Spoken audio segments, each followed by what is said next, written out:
Last क्या discussion चल रही थी? सर लास्ट डिस्कशन चल रही थी जो कंस्ट्रेंट्स के राइट हैंड साइड पे होता है, जिससे हम अवेलेबिलिटी ऑफ मटेरियल कहते थे रेडी मिक्स मॉडल में। सर उसमें चेंजिंग करनी।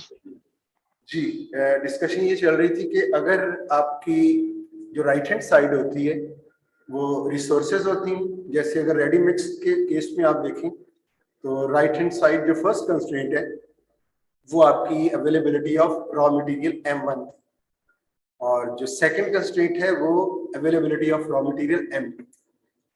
हमने देखना ये था कि अगर इनमें क्या फ्लक्चुएशन हो सकती है।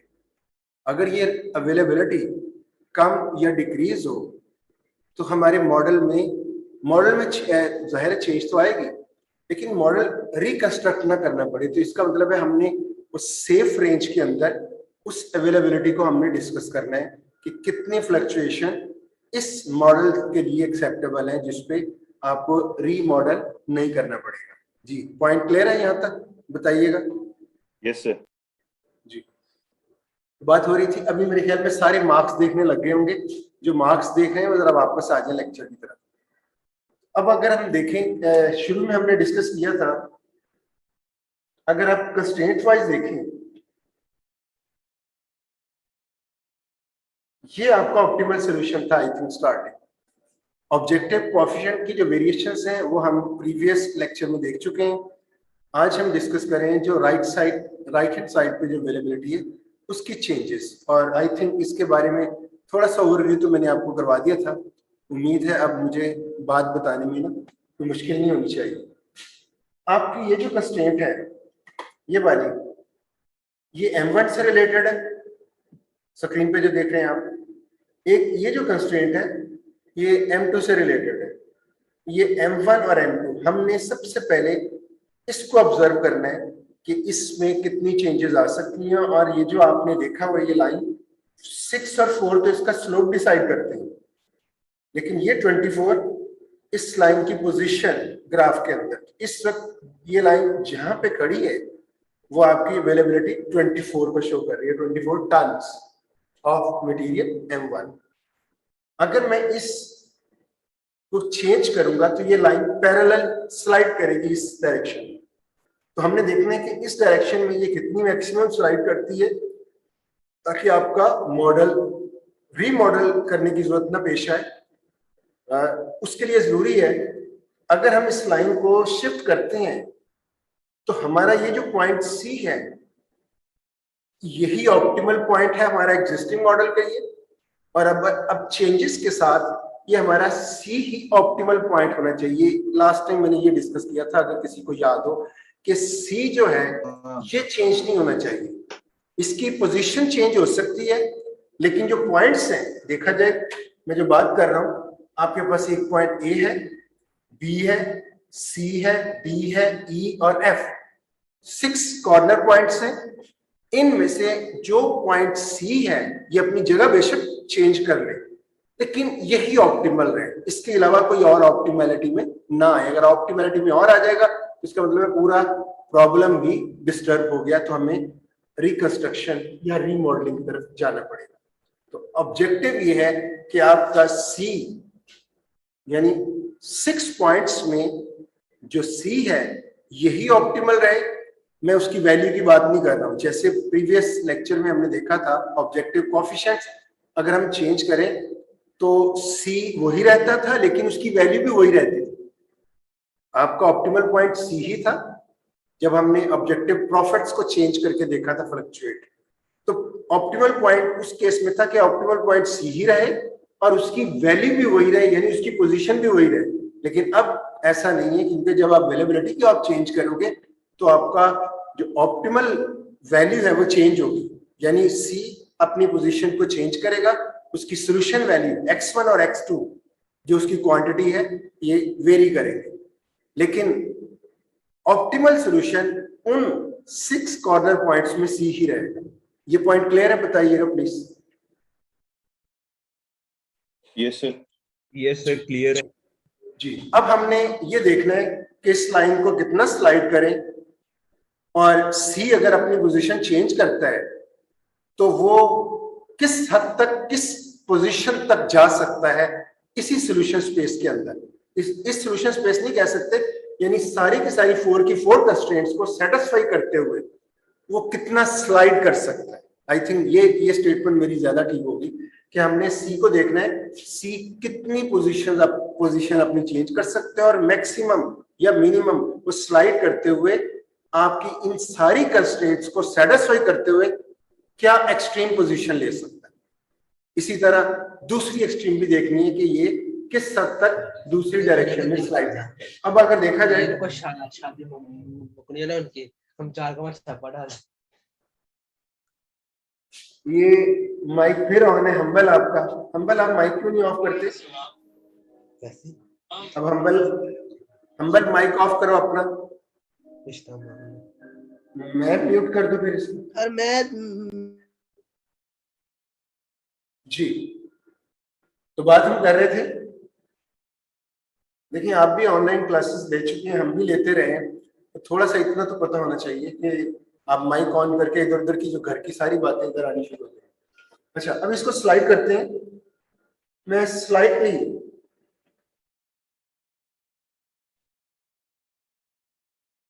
ये 24 थोड़ा सा इसको आगे लेके जाता हूं। अभी मैं इसकी वैल्यू नहीं देख रहा हूं, मैंने ऐसी अप्रोक्सीमेट 28 ले ली है। जाहिर है 24 से 28 लेंगे तो उसकी स्लाइड पोजीशन ये होगी। तो आपने देखा पहले सी की पोजीशन ये थी, अब स्लाइड करते हुए यहाँ पे आ चुका है। ये प्रीवियस लेक्चर में आपको मैं दिखा चुका हूं। थोड़ा सा और स्लाइड करेंगे। हाँ, अभी जब स्लाइड किया तो देखना है कि क्या ऑप्टिमल पॉइंट तो नहीं चेंज हुआ। तो मैं जी दोबारा ड्रॉ की और जी को ऑप्टिमल पॉइंट देखते हुए इसको स्लाइड करते हुए देखें तो अभी भी लास्ट पॉइंट यही है। इसका मतलब अभी भी आपका ऑप्टिमल पॉइंट सी ही है। और स्लाइड करते हैं तो थोड़ा सा और सी को स्लाइड किया, सी ने और पोजीशन चेंज की और अब फिर ऑप्टिमलिटी चेक करनी है। अभी भी यही ऑप्टिमल है, जी को ड्रैग करते हुए लेके गए और लेके जाते हैं, ये बी पॉइंट के साथ कोइंसाइड करेंगे। अभी भी आप देखें यही ऑप्टिमल है। अब बी और सी ओवरलैप कर रहे हैं। अगर मैं थोड़ा सा और इस अपनी M1 को और इस साइड पे लेके जाना चाहूं, अब बताएं क्या सिचुएशन क्रिएट हुई है। आपका ये जो सी है ये इधर, क्योंकि ये इंटरसेक्शन था इसका और इसका, तो ये सी इधर शिफ्ट हो गया। सी इधर शिफ्ट होने में क्या इश्यू आता है, कोई बताएगा? जी दानिश, आप ही बात कर रहे हो तो मैंने आपसे पूछा। Yes sir. मैंने कहा अभी इस लाइन को स्लाइड करते हुए हम आगे ले गए तो आपका सी यहां शिफ्ट हो चुका है। इंटरसेक्शन ये आ रहा है इस लाइन और इस लाइन का। क्या इश्यू क्रिएट हुआ है? क्या इश्यू क्रिएट हुआ है सर? जो हमारी जो बाउंडेड रीजन से आउट ऑफ द रेंज जा रहा है, जो ऑप्टिमल पॉइंट है, तो जो ये it won't be the considered as a optimal point. अब आपका कंस्ट्रेंट्स की वायलेशन हो गई है। कौन सी कंस्ट्रेंट की वायलेशन है बताएंगे? सर जो कंस्ट्रेंट नंबर हमारी जो 16 जो x2 x1 + 2x2 वाली जो कंस्ट्रेंट है उसकी वायलेशन हमारी है। अच्छा, वैसे और एक सिंपल फॉर्म बड़ी आसानी से आपको समझ आ जाएगी। हमारी एक इम्प्लिसिट कंस्ट्रेंट होती है, वो कौन सी होती है implicit constraint? Sir implicit constraint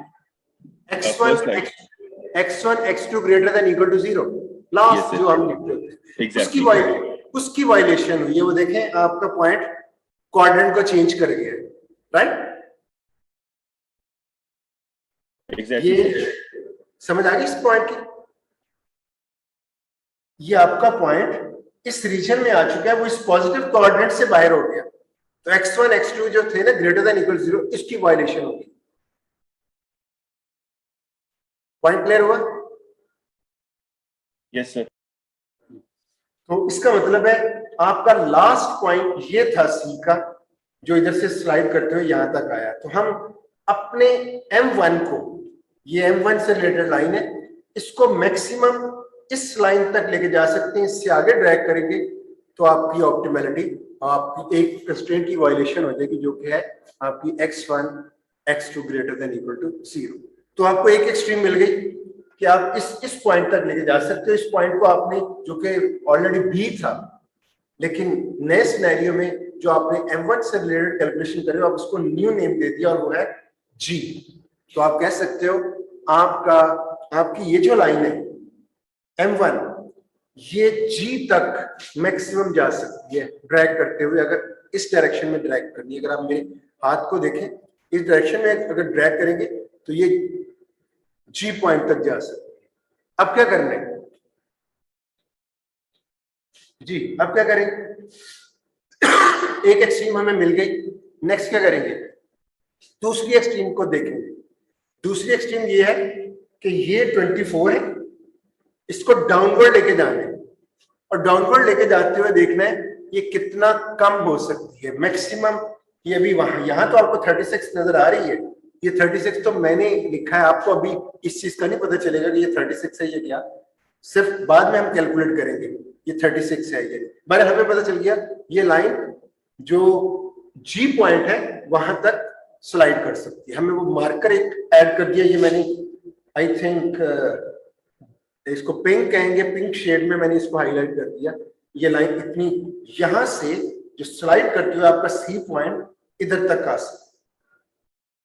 अब दूसरी एक्सट्रीम देखनी है डाउनवर्ड। अगर डाउनवर्ड एक्सट्रीम को देखें तो इस लाइन को हम इधर ड्रैग करते हुए लेके जाएंगे, तो जाहिर है आपका जो शेडेड रीजन है वो स्क्वीज होगा, श्रिंक होगा।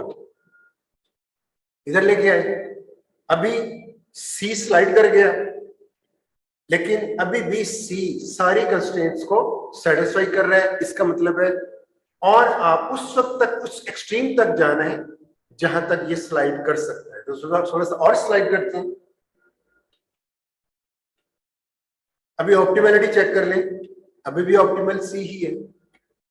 नेक्स्ट और नीचे लेके जाए तो C और D ओवरलैप कर गए, अभी भी आपका यही ऑप्टिमल है। अगर आप चेक करें तो आपका ऑप्टिमल पॉइंट यही है। इसका मतलब है अभी तक और ड्रैग करके देखते हैं कि ये जो M1 की कंस्ट्रेंट है और कितनी नीचे डाउन जा सकती है। जब इधर गए आपका इस C होता था इस लाइन और इस लाइन का इंटरसेक्शन, यानी ये, तो क्या इश्यू आया कोई बताएगा? प्रीवियस क्लास में मैंने बताया हुआ है आपको, सैयद शहरोज 3-4 स्टूडेंट्स ने पिक किया था, बल्कि सब लोग पिक कर रहे थे। माइक ऑन करके कोई बताएगा कौन सी कंस्ट्रेंट की वायलेशन हुई है M1 को इधर लेके जाते हुए? कोई माइक ऑन करेगा? सर ये D पॉइंट से नीचे नहीं आ सकते थे हम, क्योंकि D पॉइंट से नीचे आते तो जो उसकी D पे जो कंस्ट्रेंट बन गई। मैं कह रहा हूँ ये पॉइंट इधर शिफ्ट हुआ है, देखिए ये पॉइंट आ गया इंटरसेक्शन, ये वाला C। तो आपको पूरा नजर आ रहा है किस कंस्ट्रेंट की वायलेशन है। ये देखें जो हॉरिजॉन्टल थी ये थी और इसकी सॉल्यूशन स्पेस डाउनवर्ड थी। ये पॉइंट तो सॉल्यूशन स्पेस से बाहर निकल गया। उससे बाहर नहीं, बल्कि पूरी सॉल्यूशन स्पेस से बाहर निकल गया। यस सर, सॉल्यूशन स्पेस से बाहर निकल गया और कांस्टेंट की वायलेशन हुई है जो ED वाली लाइन फॉर्म कर रही है। बिल्कुल। तो अभी आप देखें तो आपका लास्ट कौन सा था, उस पर वापस आ जाए, जो एक्सट्रीम थी उसको आप एक नया पॉइंट डिक्लेयर कर दें और वो है ये वाली, यानी C और D जहां पे। तो आप इसका मतलब है अपनी ये आपकी दूसरी एक्सट्रीम है इस डायरेक्शन में। और हम किस लाइन की एक्सट्रीम देख रहे थे कि बताएगा? अभी हमने एक एक्सट्रीम वो ले ली है ये वाली, दूसरी एक्सट्रीम हमारे पास ये आ गई। तो बताएं कौन सी लाइन है, किस रिसोर्स के बारे में हम ये बात कर रहे हैं? सर 24 वाली वेरिएबिलिटी जो कंस्ट्रेंट बनती, यानी आप M1 की वेरिएबिलिटी की बात कर रहे थे। इट मींस हमें पता चल गया कि ये एक्चुअल मॉडल में जो M1 है वो ये है 24 के साथ, मैक्सिमम यहां तक जा सकती है। अभी इसका नहीं पता, ये तो मैंने लिखा हुआ है समझाने के लिए, ये मैंने बाद में कैलकुलेट करके फिर इधर प्लेस कर दिया। एक्चुअल 24 है, मैक्सिमम इधर तक जा सकती है और मिनिमम इधर तक जा सकती है। इस सूरत में हमने जो देखा C का बिहेवियर, C आपका स्लाइड किया है इस पॉइंट तक और C का दूसरा पॉइंट ये वाला था। डी। अब हमने क्या करना है, इन दो पॉइंट से हमें एक इंफॉर्मेशन मिलनी है, हमने इसकी यूनिट वर्थ मालूम करनी है। यूनिट वर्थ किसकी? M1 resource. यूनिट वर्थ ऐसी कह लें आप कि शैडो प्राइस, मैं शैडो प्राइस भी कह सकता हूँ, एक्चुअल प्राइस नहीं। देखिए M1 रिसोर्स आपने मार्केट से खरीदने जाना है, आपने M1 रिसोर्स मार्केट से खरीदनी तो है ही, तो वो जो आप खरीदने की जो कीमत अदा करेंगे उसको कहते हैं प्राइस, और एक होती है शैडो प्राइस। शैडो प्राइस वो है जो खरीदने वाले को पता है, उसके माइंड में है कि ये M1 मेरे लिए कितनी इंपॉर्टेंट है, मुझे किस रेशो से प्रॉफिट दे रही है। यानी अगर मैं अपने सिस्टम में एक एक्स्ट्रा 1 टन M1 का ऐड करूं, यानी यूनिट टाइम, यूनिट उसकी क्वांटिटी ऐड करूं, तो मेरा प्रॉफिट पहले 21,000 था, अब कितना प्रॉफिट इंक्रीज करेगा। अगर सपोज कर लें, मैं ये पॉइंट इंपॉर्टेंट है, जरा गौर से सुनिएगा, मैं दोबारा फिर कहने लगा। मैंने अभी ये मार्केट से परचेज करनी है 24 टन, मुझे 1 टन की उधर से तो प्राइस मिल जाएगी, जाहिर है मार्केट में मैं कहूँगा मुझे रॉ मटेरियल M1 चाहिए 24 टन, 1 टन की प्राइस बता, वो मुझे कहते हैं $5। चले जरा और कह लेते हैं $2 कह लेते हैं, इसका मतलब मुझे $2 में ये मार्केट से मिल रही है। अब मैंने देखना है सेंसिटिविटी एनालिसिस पहले ही मैं कैलकुलेट करके जा चुका हूंगा, वो मेरे माइंड में होगी उसकी शैडो प्राइस। शैडो प्राइस कहते हैं कि मुझे वो मेरे लिए कितनी बेनिफिशियल है, कि मैं अगर अपने सिस्टम में 1 टन एक्स्ट्रा डालता हूं, पहले तो 24 टन है, 1 टन अगर एक्स्ट्रा ऐड करता हूं तो मेरा प्रॉफिट, जाहिर है पहले प्रोडक्ट्स कुछ और क्वांटिटी में बन रही होंगी, एक M1 की 1 टन ऐड करने में प्रॉफिट इंक्रीज कर जाएगा, तो मेरा कितना प्रॉफिट इंक्रीज करता है। अगर 1 टन M1 सिस्टम में एक्स्ट्रा ऐड करने में, 24 टन तो पहले है, एक्स्ट्रा ऐड करने में मुझे मेरा प्रॉफिट 21 से राइज हो जाता है, और वो मुझे तकरीबन $5 बेनिफिट मिल रहा है एक्चुअल प्रॉफिट में। रेस मैंने इधर मैथमेटिक्स से कैलकुलेट कर ली। अगर ये मैंने जो अभी कैलकुलेट करनी है, ये अभी शैडो प्राइस हमने कैलकुलेट करनी है, मैं उसकी बात कर रहा हूं कि हम क्या कैलकुलेट करने जा रहे हैं। तो मुझे अगर पता चलेगा कि 1 टन सिस्टम में ऐड की, मेरे प्रॉफिट में इतनी रेज हुई, तो वो जो रेस है वो मैं कह सकता हूं मेरे लिए M1 का 1 टन इतना इंपॉर्टेंट है, $5 मुझे वो प्रॉफिट दे रहा है। 24 से मैं 25 टन रख देता हूं तो मेरा प्रॉफिट इंक्रीज कर जाता है $5। तो इट मींस मैं कहूंगा मेरे लिए M1 तो $5 की है। इस पॉइंट की समझ आई है, बताइएगा।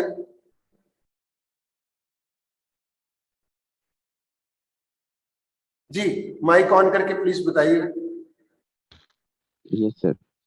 इससे इसको हम कहते हैं यूनिट वर्थ। 1 टन यानी यूनिट क्वांटिटी ऑफ M1, जो रेस मुझे मिल रही है मेरे प्रॉफिट में, सिस्टम में कैलकुलेट करके मुझे नजर आ रही है स्टैटिस्टिक्स कि मुझे 1 टन इंक्रीज करने में मेरा प्रॉफिट इतना इंक्रीज होता है, मैं तो कहूंगा ये M1 रिसोर्स की यूनिट वर्थ है। वर्थ का वर्ड है कि मेरे लिए कितनी बेनिफिशिएंट है। यूनिट वर्थ, शैडो प्राइस एक ही बात है। तो मेरे माइंड में आ गया कि ये 1 टन मुझे मेरे प्रॉफिट में इतनी राइस होता है, तो मेरे लिए तो $5 की है, मुझे बड़ी आसानी हो जाएगी उसको परचेज करने में। मैं वहां जाकर अगर परचेज करूंगा मुझे $2 की मिलेगी। उनको तो नहीं पता मेरे लिए कितनी बेनिफिशियल है, क्योंकि वो तो कहीं और से $1.5 की खरीदी होगी और मुझे $2 में बेच रहे हैं। उनको क्या पता मेरे लिए ये 1 टन मेरे लिए $5 बेनिफिशियल है। तो इसलिए उन्होंने मुझे 1.5 खुद से खरीदी हुई है, $2 की मुझे दे देनी है। मैंने मेरे माइंड में उसकी यूनिट वर्थ $5 है, मुझे तो बहुत खुशी होगी कि ये मैं $2 में ले रहा हूं। जी जी बोले, कोई कुछ कहना चाह रहा था? चलिए दोबारा आ जाते हैं इस तरफ। वैसे आपकी आवाज नहीं पहुंची थी मुझ तक। अगर कुछ कहना सर, चाह ये रहे जो जी जी बोले। सर, ये जो यूनिट वर्थ है, ये हमारी इस वजह से चेंज हुई है ना कि हमने अपने प्रोडक्ट की जो क्वांटिटी है उसमें चेंज की है, तो हमें जो प्रॉफिट है वो चेंज हुआ है। यस, अभी हम पता क्या आप एज्यूम कर लें 24 टन्स के साथ तो मॉडल 21,000 प्रॉफिट दे रहा है ना। जी मुझे साथ साथ यस करते रहिएगा, पता चले कि मेरी आवाज पहुंच रही है। तो 24 टन्स के साथ मेरे लिए वर्क कर रहा है। अगर मैं 25 टन्स एक टन और ऐड कर दूं तो डेफिनेटली प्रॉफिट में इंक्रीज आ जाएगी। वो जो प्रॉफिट में इंक्रीज आएगी, अब आप सोचेंगे अगर इंक्रीज ही आती है तो फिर 24 टन्स क्यों रखा है, क्वेश्चन माइंड में आ सकता है। तो 20 ज्यादा प्रॉफिट है 25 टन्स, इसका कोई आंसर है? जब सिस्टम मॉडल होता है तो उस वक्त आपके पास आप और भी बिजनेस में और भी चीजें चला रहे होते हैं, आपके पास एक अमाउंट होती है, कुछ इधर इन्वेस्ट किया कुछ उधर इन्वेस्ट किया। तो शुरू में ये प्लान हो चुका है कि आपको उसके लिए 24 टन्स काफी है और उसके लिए एक मॉडल कर चुके हैं। मैं फ्यूचर की बात कर रहा हूं कि अगर हम देखना चाहें कि इसका फर्दर, और ये भी हो सकता है कि मार्केट से 24 टन्स डेली मुझे इतनी ही मिल रही हो, उससे ज्यादा मिल ही नहीं रही हो, तो मैं अवेलेबिलिटी हो सकता है जी यस सर, अवेलेबिलिटी उसकी हो सकती है कि 24 टन ही हो हमारे पास, तो उसकी कोई प्राइस दिक्कत या वो बिल्कुल 24 टन की प्राइस हो। बिल्कुल बिल्कुल, तो कोई भी कंडीशन हो सकती है। हमने मॉडल कर लिया 24 पे, और फ्यूचर में उस वक्त तो अवेलेबल नहीं थी, फ्यूचर में हो सकता है अवेलेबल हो। तो अगर 1 टन आप एक्स्ट्रा डालना चाहें तो सेंसिटिविटी एनालिसिस अभी बता देगा कि आपकी प्रॉफिट कितनी चेंज होगी, तो वो आपकी वो उसकी यूनिट वर्थ होगी। यही हम इसमें कैलकुलेट करना चाह रहे हैं। यस सर, और सर ये भी, और सर हमें ये भी पता लग जाएगा ना कि हम उससे कितना मैक्सिमम उसमें ऐड कर सकते हैं और कितना मिनिमम हम उसमें से, मतलब मिनिमम अवेलेबिलिटी पे हम कितना बना सकते हैं। Yes, very good. हमारा ये मतलब हाँ रीजन है बिल्कुल, ये करने का। आपने पॉइंट पिक कर लिया, ऐसे ही है। बल्कि हम इसको मैक्सिमम और एक्सट्रीम पे इसलिए कैलकुलेट किया कि हमें पता चले कि फ्यूचर में कुछ भी हो सकता है। एकदम से बिजनेस डाउन होता है, उधर से अवेलेबिलिटी कम हो जाती है, तो हम जी सर, अपने बिजनेस को मॉनिटर कर सके। हमारे पास इन्वेस्टमेंट के लिए पैसा और ज्यादा है, मार्केट में और अवेलेबिलिटी आ गई है, तो हम कितना और अपना प्रॉफिट बढ़ा सकते हैं। बहुत से इश्यूज इसके अंदर आ सकते हैं। बहरहाल मेरा पॉइंट ये था जो आपको अंडरस्टैंड करवाना था कि 1 टन मेरे लिए कितनी इंपॉर्टेंट है। जो बिजनेस कर रहा है उसको कहते हैं यूनिट वर्थ, उसको कहते हैं शैडो प्राइस। और जो मैं मार्केट से खरीदने जाऊंगा वो जितने की मुझे मिलेगी फिजिकली, वो फिजिकल चीज एक चीज है ना, ये तो अभी कैलकुलेशन है। जो फिजिकली मुझे जितने की मिल रही है वो है एक्चुअल प्राइस। अब एक्चुअल प्राइस और शैडो प्राइस में ये फर्क है। एक्चुअल प्राइस ये है कि मार्केट अपने हिसाब से चल रही है, वो जितने में मुझे मिलेगी वो एक्चुअल प्राइस, जितनी मेरे लिए वो इंपॉर्टेंट है वो शैडो प्राइस या यूनिट वर्थ। क्लियर है पॉइंट? Yes sir. जी, अब इसी को कैलकुलेट करना है हमने कि कितना 1 टन में यूनिट अगर इंक्रीज हो तो उसकी वर्थ क्या है, यूनिट वर्थ क्या है, यानी कितने डॉलर में। अभी तो मैंने एज्यूम करके बताया कि ये $5 हो सकता है, $5 मेरे लिए इसकी यूनिट वर्थ हो, लेकिन ये मैंने सिर्फ कैलकुलेट किया है। जबकि अब हमने एक्चुअल, ये मैंने एज्यूम किया था, अब हमने एक्चुअल कैलकुलेट करना है। एक्चुअल कैलकुलेशन ये है मेरे लिए अब ये कितनी बेनिफिशियल है 1 टन यूनिट, इसलिए मैं यूनिट वर्थ कैलकुलेट करने की तरफ जा रहा हूं। और ये जो मैंने एक्सट्रीम 2 लिए हैं इसमें यूनिट वर्थ का फॉर्मूला क्या बनेगा, अब जरा नोट कीजिएगा ये कैसे कैलकुलेट करेंगे। आपका ये जो सी है ये स्लाइड किया था यहां तक, जी तक माइंड में बताइएगा, ऐसी है। Yes sir. और दूसरी एक्सट्रीम थी डी तक। Yes sir. तो ये जो सी चेंज हो रहा है तो असल में ये प्रॉफिट चेंज हो रहा है। आपको पता है सी पॉइंट है और उसको अगर पुट करेंगे सी में तो आपका 21, अभी जो सी पड़ा हुआ है ये एक्सटीरियर x1 3 है और x2 1.5 है, अभी जो जिस पोजीशन पे ये खड़ा है।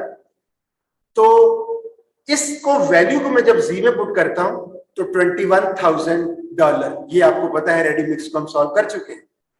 जब सी ने एक एक्सट्रीम पे जाना है जी पे, तो इसका कोई ना कोई प्रॉफिट तो चेंज हो गया ना, सी ने नई जगह ले ली, और इस लेवल पे क्या प्रॉफिट होगा, ये पॉइंट है आई थिंक x1 6 और x2 क्या है बताएं, ये जी पॉइंट तो बताएगा सर x2 0, सर 0, x2 0 और Yes, sir. x1 है 6 जी सर, x1 6। अब माइंड में रखें, इनको अगर x1 6 और x2 0 को हम पुट कर दें z में, प्रॉफिट क्या आएगा जो बताएगा? 36। x1 तो 6 है, x2 0 है, तो आपको z का पता है 5x1 plus sir 36 6 multiply by 6 हो जाएगा और बाकी दूसरा 0 हो जाएगा। 36 प्लस 0 6 मल्टीप्लाई बाय 6 नो, आप b की बात कर रहे हैं, 6 होगा।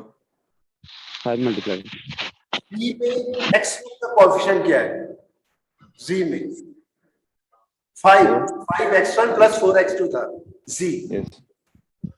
तो 5 से मल्टीप्लाई होगा मतलब 30। तो आप कह सकते हो आपका प्रॉफिट एक एक्सट्रीम पे 30 है। 30 पता क्या है? $30,000। फॉलो कर रहे हैं या नहीं? Yes sir. आपका अभी सी जिस पोजीशन पे है वो है $21,000 और आपका प्रॉफिट कहां तक गया, मैक्सिमम कहां तक जा सकता है? $30,000। और वापस आए, मिनिमम कितना प्रॉफिट डिक्रीज हो सकता है, वो है पॉइंट डी। तो डी पॉइंट के कोऑर्डिनेट्स देखेंगे, उसको जी में पुट करेंगे तो आपको एक और एक्सट्रीम मिल जाएगी। और मेरे ख्याल में, अभी मैं कैलकुलेशन में ये करके दिखाऊंगा, मेरे ख्याल में इस पॉइंट पे आपका z जो कैलकुलेट होगा वो 18 है। अभी देख लेते हैं, मैं मुझे Yes गेस sir, 18 है। 18 है। अब आप देखें हो क्या रहा है, मैं यूनिट वर्थ की तरफ आना चाह रहा हूं। तो यूनिट वर्थ ये कह रही है कि जो आपका प्रॉफिट है अभी 21,000 है, जो आपने ड्रैग किया M1 रिसोर्स को एक एक्सट्रीम पे, तो प्रॉफिट 30,000 तक गया। लो दूसरी साइड एक्सट्रीम पे ली तो आपका प्रॉफिट 18,000 गया। तो आपकी ये जो चेंज आ रही है, change in profit, change in G, ये आ रही है 30 माइनस 18, यानी उस पैच के दौरान। फॉलो करें इस पॉइंट को? Yes sir. यानी आप देखोगे आपका की यूनिट वर्थ कैसे निकलेगी। आपका इस लाइन के अंदर ये एक्सट्रीम है, z की वैल्यू 30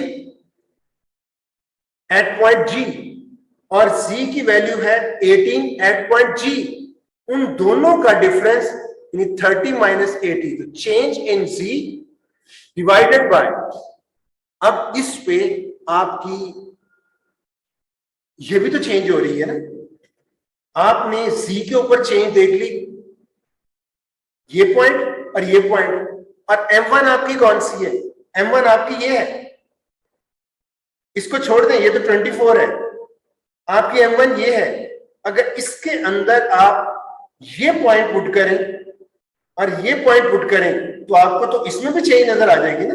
ये जो आपकी इस पॉइंट के ऊपर M1 क्या है, इस पॉइंट के ऊपर बताएं। अभी जब पॉइंट इस साइड पे है तो अभी M1 क्या है? 24। Yes sir. अब आपने M1 की भी एक्सट्रीम तो मार्क कर दी, एक है G एक है D, उसके ऊपर आपने देख लिया चेंज इन Z, यानी Z at point G minus Z at point D, ये तो हो गया चेंज इन Z उन दो एक्सट्रीम्स पे।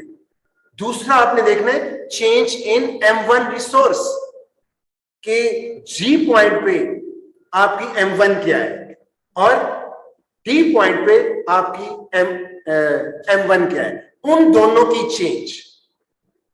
तो प्रॉफिट की चेंज डिवाइडेड बाय M1 की चेंज, उसकी जो टर्म्स में चेंज है, उनको डिवाइड कर दें तो आपको यूनिट वर्थ निकले। फॉर्मूले की समझ आई?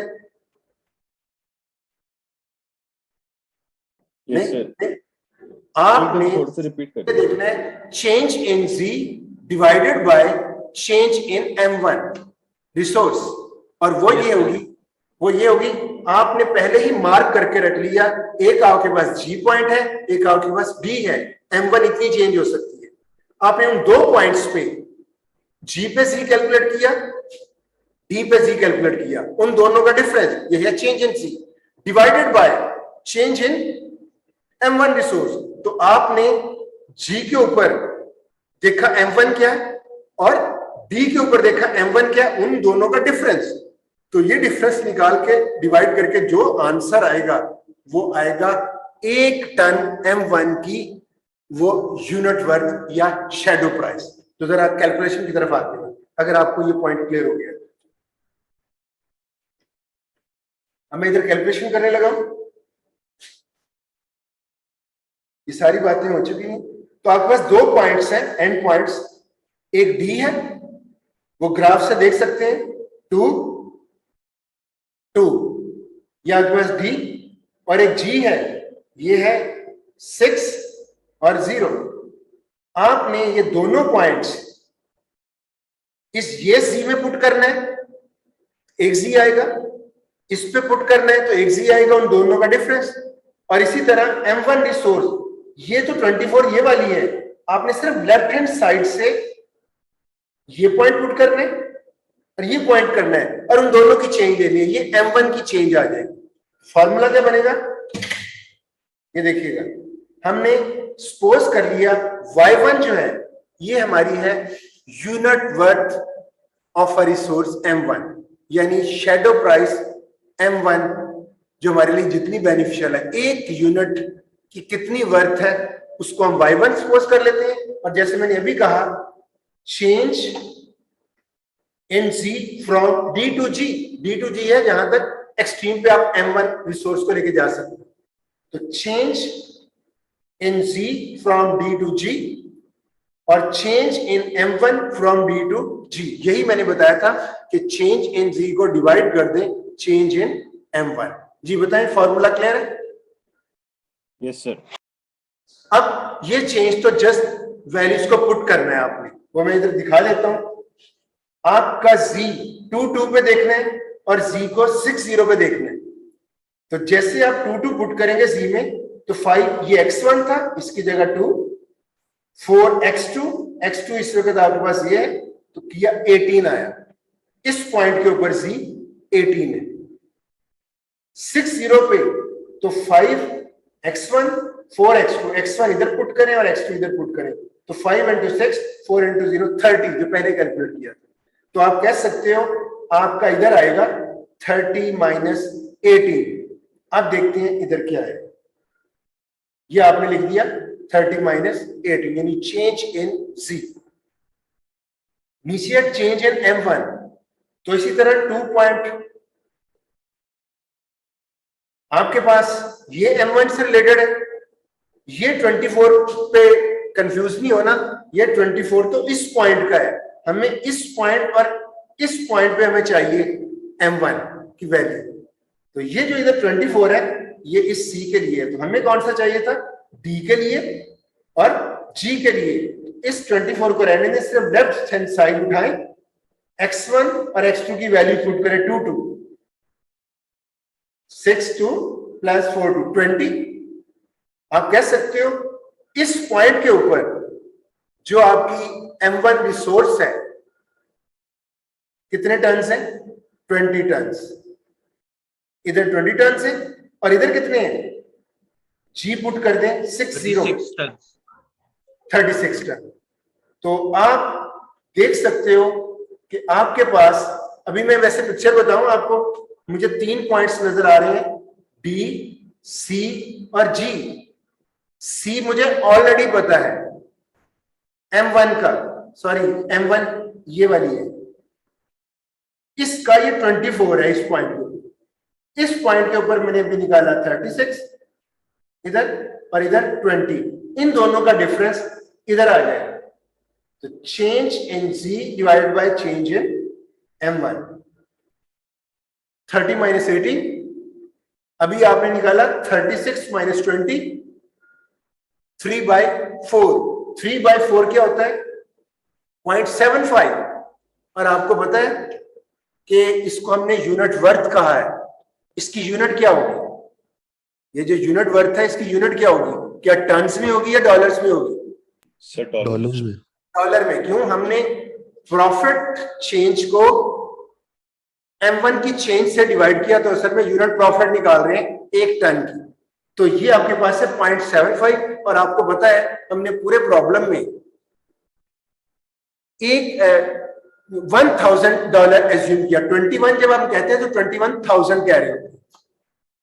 तो ये आपका $1,000 से अगर मल्टीप्लाई करें आप, हमने यूनिट जरा क्लैरिटी के लिए सिंपल की हुई थी, तो ये आपका बनेगा 0.75 मल्टीप्लाई 1,000, $750। अब आप क्या एज्यूम कर, क्या आपने अभी तक कैलकुलेट किया? आपने कैलकुलेट किया है कि मुझे, मेरे लिए M1 रिसोर्स $750 बेनिफिशियल है, क्योंकि इसका यूनिट प्रॉफिट है। अब मैं मार्केट में जाता हूं, मैं खरीदने जा रहा हूं। पहले तो मैं एज्यूम करने के लिए $2 और $5 की एग्जांपल ली थी, अब मैं एक्चुअल बता सकता हूं। मैं मार्केट में गया, मुझे M1 रिसोर्स $800 की मिल रही है। क्या करना होगा मुझे? $800 में मुझे M1 रिसोर्स मिल रही है, मेरे लिए बेनिफिशियल है 750। बताएं। सर ये नुकसान में है सर। ये नुकसान में है, तो इट मींस मुझे खरीदते वक्त, अभी मैंने बिजनेस स्टार्ट नहीं किया, अभी मैंने मैन्युफैक्चरिंग यूनिट को इंस्ट्रक्शंस भी नहीं दी, मटेरियल भी नहीं दिया, काम भी नहीं शुरू हुआ, लेकिन मुझे उसकी, आपकी जो रॉ मटेरियल है उसकी यूनिट कॉस्ट का पता चल चुका है, यूनिट वर्थ का पता चल चुका है, शैडो प्राइस का पता चल चुका है। जब एक्चुअल प्राइस की बारी आएगी तो मेरे लिए डिसीजन लेना बहुत आसान होगा। ये फायदा है इसका। तो मैं मार्केट में जाऊंगा, उनको बिल्कुल नहीं पता, ये मेरे लिए $750 बेनिफिशियल है। वो हो सकता है उन्होंने कहीं से $300 की ली हो, वो $400 में देकर भी खुश हो मुझे कि जी उनको प्रॉफिट मिल रहा है, तो वो 400 में मैं बहुत खुशी से लूंगा। क्यों? मुझे ये वो जो प्रॉफिट मिल रहा है एक्स्ट्रा, जो मेरा 21,000 तो एक्चुअल मुझे मिल रहा था ना, तो मुझे ये एक एक्स्ट्रा प्रॉफिट मिल जाएगा। अगर वो मुझे 750 की मुझे बेनिफिशियल है और वो 750 की ही मुझे दे दें, फिर भी मेरे लिए सौदा महंगा नहीं है, क्योंकि 750 मेरे वो प्रॉफिट में रेस करिए, 750 मुझे मिल रहा है और मुझे मैक्सिमम प्रॉफिट 21,000, वो तो मैक्सिमम था, वो मुझे मिल रहा है। अगर उससे भी कम मिले तो ये एक्स्ट्रा बेनिफिट है, इसको एक्स्ट्रा बेनिफिट कहेंगे, राइट? जी बताइएगा, पॉइंट क्लियर है? Yes sir, yes sir. अब हमने अगर ये कैलकुलेट कर लिया तो M2 रिसोर्स कैलकुलेट करना बहुत आसान है। अगर आपको ये समझ आ गई, आपने जस्ट क्या करना है, दूसरी लाइन को पकड़ना है, उसकी दो एक्सट्रीम कैलकुलेट करनी है, 2 पॉइंट मार्क करने हैं, ये यहां तक जा सकती है, यहां तक जा सकती है। आपका C फिजिबल सोल्यूशन स्पेस के अंदर मेंटेन रखते हुए, C स्लाइड करेगा लेकिन फिजिबल सोल्यूशन के अंदर मेंटेन करते हुए, यही क्वेश्चन था ना हमारा पॉइंट। तो अब मैं दूसरी लाइन को स्लाइड करता हूं, जब मुझे 2 पॉइंट मिल जाएंगे फिर क्या करूंगा? कोई बताएगा? जो सही आंसर देगा क्लास पार्टिसिपेशन में ओके हो जाएगा। जब मुझे 2 पॉइंट्स मिल जाएंगे क्या करना होगा मुझे नेक्स्ट? सर उनको जी में पुट करते हैं या उनको उसमें पुट करते हैं? नुमान, आप माइक अपना थोड़ा सा फासले पे रखें, ज्यादा करीब, आवाज क्लियर नहीं आ रही जी। सर उनको जी में पुट कर देंगे तो कोई और आंसर करेगा? दानिश, अवैस यही मुझसे बात कर रहे थे, बाकी लोगों से भी माइक ऑन करवा लेता हो तो। सर दोनों में चेंज लेंगे? Sir will just take the unit change जो हम लोग ने चेक किए। जी जी बिल्कुल सही है, ये शहरोज ने भी सही किया था आंसर। कोई भी दोनों में बताना चाहे बता दे। मुझे 2 पॉइंट्स मिल गए, अभी मैंने जो किया वही प्रोसेस है ना, तो मैं जरा पूछना चाह रहा हूँ कि ये प्रोसेस क्या है, ताकि जी सर ये हमारे पास दूसरा निकल आएगा पॉइंट। 2 पॉइंट्स मिल गए, 2 पॉइंट्स नए मिल गए, फिर क्या करना होगा? सर स्लाइड करके देखेंगे हम उसके साथ। स्लाइड करके 2 पॉइंट ले लिए, ये तो मैंने बताया कि 2 पॉइंट मिल गए, उसके बाद क्या करना होगा? तो सर हम M2 के अब यूनिट वर्थ निकालेंगे। यस यस, M2 की यूनिट वर्क कैसे निकालेंगे? So we Sir, change the M2 unit की work sir का formula change- put करेंगे। जी बोले। तो चेंज का जो आपने फॉर्मूला लिखवाया है उस फॉर्मूला में हम सिंपली पुट करेंगे दोनों वैल्यूज, जो ऊपर चेंज आया है और जो Z1 की वैल्यूज में चेंज आया है और जो M1 की वैल्यूज में चेंज आया है, उन्हें ऊपर नीचे Yes. पुट करके हम Y2 निकाल लेंगे। बिल्कुल, दानिश आप क्या हमारे पास ऐड यूनिट वर्थ आ जाएगी M2 की।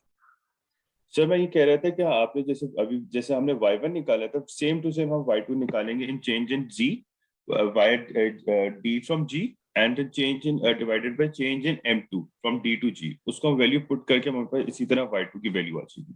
जी शहरोज आप भी कुछ बताना चाह रहे थे, ऐड करें। सर यही जो दानिश ने बताया यही था मेरा भी पॉइंट। अभी देखें वही चीज है, आपको 2 पॉइंट्स मिल गए, तो आप फर्ज करें एक पॉइंट है P और एक पॉइंट है Q, तो आप करोगे Z at Q, Z at P, दोनों में चेंज हो जाएगी, ठीक है, ये हो जाएगा चेंज इन Z। और उन्हीं 2 पॉइंट्स पे M2 की लेफ्ट हैंड साइड, जो M2 कंस्ट्रेंट की लेफ्ट हैंड साइड है, उधर वही 2 पॉइंट्स लिखोगे M2 at P, M2 at Q, और उनका डिफरेंस वही जो दानिश ने भी बताया और अवैस ने भी, change in Z divided by change in M2। अब देखते हैं, पहले तो हम वो पॉइंट निकालते हैं, बाद में फॉर्मूला लगाएंगे। तो 2 पॉइंट्स मिलने का मतलब है अब आप उस M2 की यूनिट वर्थ कैलकुलेट कर सकते हैं यूजिंग वो फॉर्मूला। गुड, इसका मतलब है आप अंडरस्टैंड कर रहे हैं। जी देखते हैं, अब मैं दूसरी एक्सट्रीम निकाल ली थी। इस लाइन को आप स्लाइड करते हैं, पहले हम इस लाइन की बात की थी, ये कर चुके हैं, इधर 36 तक, इधर 20 तक। अब इस लाइन को देखते हैं कितना मूवमेंट डाउनवर्ड लेके जाने लगा, श्रिंक हुआ सी। अच्छा एक और चीज नोट करें, जब आप इस लाइन को नीचे ड्रैग करेंगे तो आपका सी दूसरी लाइन के अलाउंग स्लाइड करेगा। जब इस लाइन को ड्रैग कर रहे थे तो दूसरी लाइन, तो आपका सी पॉइंट दूसरी लाइन के ऊपर स्लाइड करना होता है। जब आपने इसको नीचे लेके गए यहां तक, सी यहां तक आ गया, और नीचे जाए सी डी तक आया, और नीचे जाएंगे इश्यू आ जाएगा। इट मींस ये पॉइंट जो है ये बी तक गया है। फॉलो किया point? Yes sir. Yes sir. हम दूसरी डायरेक्शन में चलते हैं, एक ये एक्सट्रीम मिल गई हमें, यानी मैंने ब्लू कलर में ये एक्सट्रीम मार्क कर दी इस लाइन की पैरेलल। अब इस लाइन को इस डायरेक्शन में लेके जाते हैं ऊपर की तरफ, तो शेडेड रीजन एक्सटेंड होगा और सी दूसरी लाइन के अलाउंग ऊपर जाएगा। और लेके जाएं, सी और डी एक ही साइड पे आ गए, और लेके जाएं, इंटरसेक्शन बाहर हो जाएगा। इसका मतलब दूसरी एक्सट्रीम ये थी।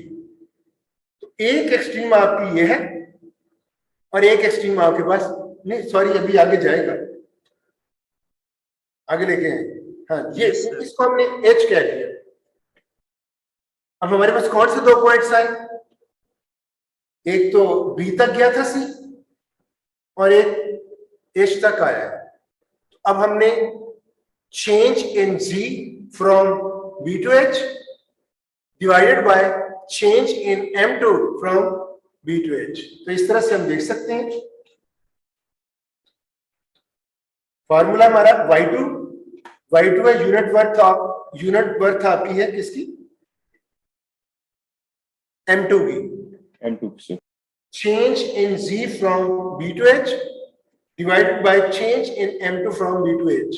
बिल्कुल क्लियर है आपको कि वही फॉर्मूला है, सिर्फ आपने ड्राइंग के अंदर उनकी एक्सट्रीम पहले निकाल ली, 2 पॉइंट्स आपको मिल गए। अब बड़ी आसानी से इस पॉइंट को ग्राफ से कैलकुलेट करोगे, ये बनता है 4 and 0 sir.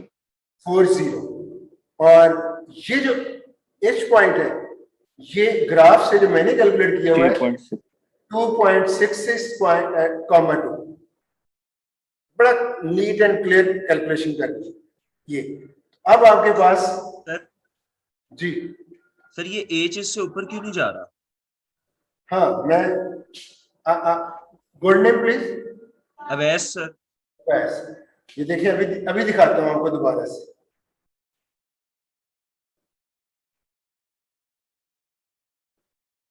अच्छा किया क्वेश्चन कर दिया, मैं तो यही समझ रहा था, समझ आ रही है। ये देखें, ये आपका एक्चुअल है ना, ये आपका एक्चुअल सॉल्यूशन स्पेस है ना। जी सर। तो इस लाइन को ड्रैग करना है, मैं बारी बारी ड्रैग करता हूं और देखता हूं कि वायलेशन कंस्ट्रेंट्स की ना हो, कहां तक लेके जा सकते हैं। देखिए 1 सॉरी इधर तक। अब इंटरसेक्शन किधर है, इस लाइन का M1 के साथ ये M2 को ड्रैग किया हुआ है, ये इंटरसेक्शन बनता है। जी सर। यहां तक सॉल्यूशन स्पेस एक्सटेंड कर गई, सारी कंस्ट्रेंट सेटिस्फाई कर रही है। यस यस सर कर रही है। अब थोड़ा सा देखें, अब आपका C ऊपर चला गया है पहली वाली पोजीशन से। जी सर। और देख सकते हैं कहां तक जा सकते हैं। मैंने और ऊपर किया तो ये यहां पे गया है, ये इंटरसेक्शन देखें, ये और ये यहां तक गया। ये C D के ऊपर फिर एक्सटेंड कर गई। D के ऊपर ओवरलैप कर गया। जी तो सर। इससे ऊपर जाएंगे तो वो sir horizontal constraint. Yes sir, वो जो वायलेशन होगी हॉरिजॉन्टल की। इसका Yes, मतलब sir. कौन सा पॉइंट था, ये वाला।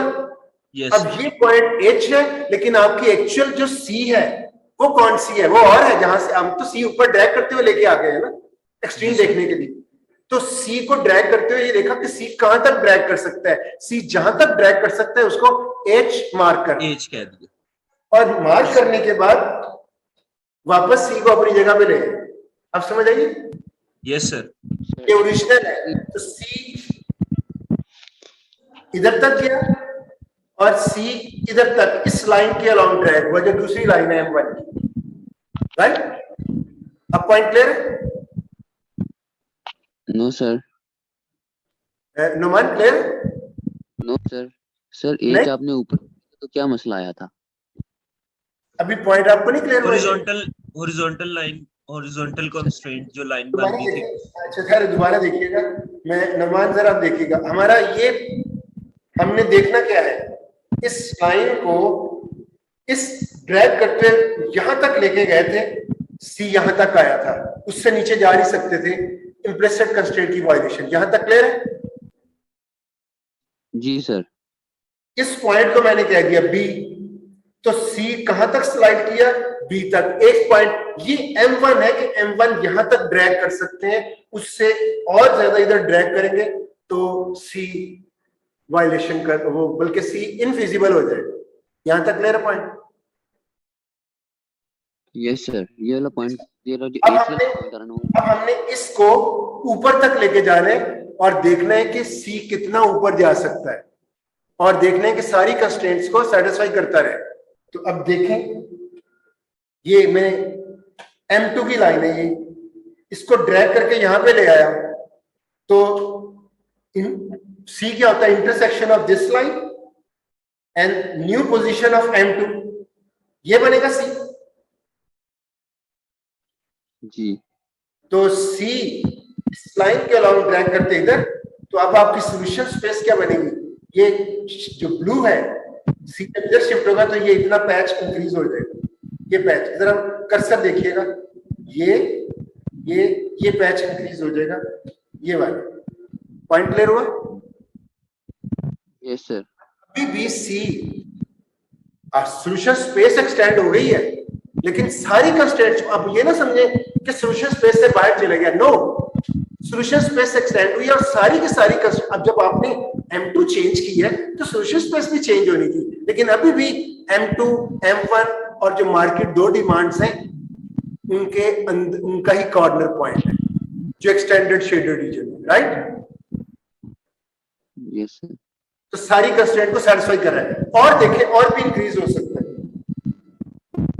थोड़ा सा और M2 को इंक्रीज कर दिया पैरेलल, तो अब आपका C कहां पे आया, ये लाइन M1 और M2 को आप ले गए इधर, ये पॉइंट है, ये वाला फॉलो करें, D से थोड़ा सा आगे, पॉइंट क्लियर हुआ? Yes sir. अब जब इधर लेके जाएंगे तो अभी भी आप देखें सी जो पॉइंट है सारी कंस्ट्रेंट को सेटिस्फाई कर रहा है, शेडेड रीजन और एक्सटेंड हो गया। तो यहाँ पे आपने सिर्फ वो पॉइंट ढूंढना था, पॉइंट ढूंढ के वहां लाइन मार्क करके वापस आ जाए, क्योंकि ये पॉइंट नया आया है, इसको एच पॉइंट कहते हैं। और आप बाहर जाएंगे तो देखें सी कंस्ट्रेंट, इस कंस्ट्रेंट की वायलेशन कर रहे हैं, तो इसलिए यही लास्ट पॉइंट होगा, ये वाला। मैंने इसको ब्लू कर दिया और एच डिक्लेयर कर दिया। जी बताएं, पता चल गया सी कितना इंक्रीज कर सकते हैं, कितना? यस सर, लग पता चल गया। अब आपके पास दो पॉइंट्स हैं, इसको ग्राफ के अंदर इधर से देखा, ये x1 ये बनता है 2 पॉइंट समथिंग और ये बनता है 4.0। तो वो कैलकुलेशन में इधर लेके आ रहा हूं। फार्मूला ये है, अभी हमने देखना है h के ऊपर z क्या है और b के ऊपर z क्या है। पहले भी तो ऐसे ही था ना, पहला भी दो पॉइंट्स के अंदर z की चेंज और m1 की चेंज। अब हमने इन दो पॉइंट्स के अंदर जो एक b है और जो h है, दोनों पे z की चेंज और दोनों पे m2 की चेंज, पहले m1 था, right? Yes sir, no? Yes sir. जी। अब आपका y2 है m2 से related, change in z from b to h, मतलब ये b से h तक, divided by change in m2 from b to h। तो आप जस्ट क्या करना है, इस पॉइंट पे z निकालें, इस पॉइंट पे z निकालें, उनका डिफरेंस। दूसरा इस पॉइंट पे जो आपकी m2 है, m2 क्या है, ये आपने z का निकाल लिया, 40 पे z निकाला 20 एंड 6.6 और 2.662 ये h है, इसको z के अंदर पुट किया 21.3, तो यहां से चेंज निकल आएगी। और दूसरी चेंज आपको चाहिए m2 की, तो m2 कंस्ट्रेंट ये है, ये 6 तो इसकी है, जबकि हमने इस पॉइंट और इस पॉइंट की कैलकुलेट करनी है, तो लेफ्ट हैंड साइड से ये चीज आ जाएगी, x1 प्लस 2x2 में 40 इसमें पुट करें 4 और 40 ये दूसरा पॉइंट 2.66, 2 ये इधर पुट करें, ये इधर पुट करें, दूसरा आपके पास आ गया 6.66। तो आप कह सकते हो इस पॉइंट के ऊपर जो आपकी m1 m2 है 4 है और इस पॉइंट के ऊपर आपकी m2 क्या है 6.66, तो उनकी चेंज इधर ले लें, तो ये चेंज इन z 21.3 माइनस 20 जो पहले कैलकुलेट की, चेंज इन m2 ये 6.66 माइनस 4। ये देखिए पॉइंट क्लियर हुआ या नहीं, बताएं? Yes sir. Yes sir. हो गया सर। बात यही होती है कि सबसे पहले आपने क्या करना है, आपने ड्राइंग करनी है एक स्केल रख के कि इस कंस्ट्रेंट को जो m1 से रिलेटेड है कितनी में ड्रैग करता हूं और c दूसरी लाइन के अलाउंग कहां तक मैक्सिमम शिफ्ट हो सकता है, वो पॉइंट जहां तक जाए नोट कर ले, एक नया पॉइंट मार्क कर ले, फिर उसी ओरिजिनल लाइन के ऊपर रखें जो कंस्ट्रेंट है m1 की, दोबारा डाउनवर्ड देखें तो देखें मिनिमम c कहां पे स्लाइड कर सकता है, वो पॉइंट, दो पॉइंट आ गए, अगला काम आसान है, उन दोनों पॉइंट्स को c में पुट करें, एक वैल्यू आएगी, उन दोनों पॉइंट को m1 की लेफ्ट हैंड साइड में पुट करें, वो आएगी, दोनों को यानी z change in c divide by change in m1, answer. यही काम आपने m2 के लिए करना है। आई होप आज का लेक्चर आपने अंडरस्टैंड किया हो। Yes sir. Yes sir.